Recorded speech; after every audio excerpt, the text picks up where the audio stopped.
Well, Saturday will mark 20 years since September 11th, 2001, and we are marking it with very special coverage from here on throughout the weekend here on Fox 61. Yeah, let's get out to Fox 61's Keith McGilvery. He's at the state's official memorial in Westport at Sherwood Island State Park. Good morning.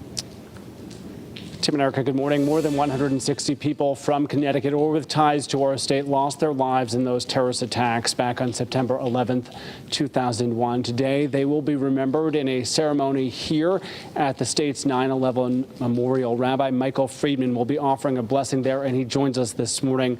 Rabbi, so appreciate your time and learning really within just the last couple of minutes. You were a mile from ground zero on 9/11. What do you remember? Well, I was a 24-year-old rabbinical student at Hebrew Union College down in Greenwich Village in Manhattan that day. Fortunately, I was safe, and all those I know and love are safe. But it was a moment that changed my life and changed my path, my career in the rabbinate. The world that we all knew before 9/11 was gone, and we've lived in a different world for these past 20 years, a world in which uncertainty and change, as now we've all come to know, are an ever-present part of our reality. And therefore, we're even more grateful for the gifts of life and goodness that we all cherish.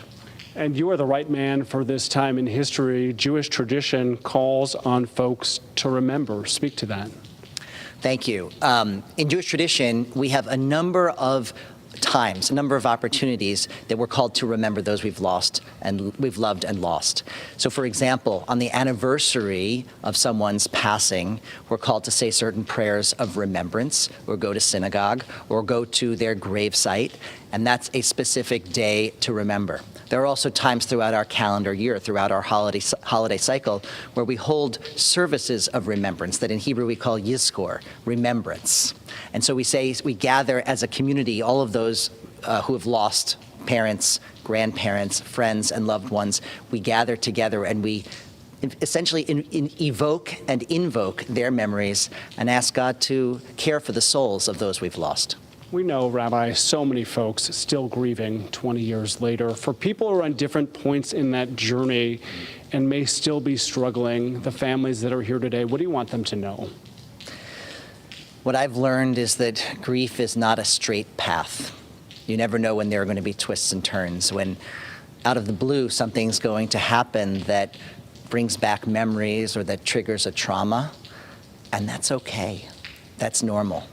We shouldn't get down on ourselves or berate ourselves for falling back into feelings of loss and sadness and grief. It's totally normal to go back to that, even sometimes 20 years later.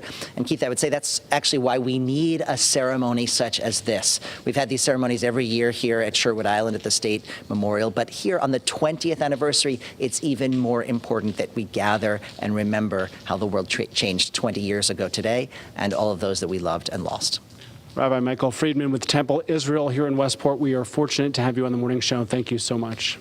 Honored to be with you. Thank you. Yeah, you're welcome. I do want to point out the rabbi will be delivering that blessing this afternoon at 5:30 when that service gets underway, and Brent Harden will join us live with that part of our continuing coverage as the day continues. I will be back out here live with more reaction and stories from across Connecticut tied to September 11th tomorrow morning starting at 8 a.m. Tim and Erica, but for now, we'll send things back to you.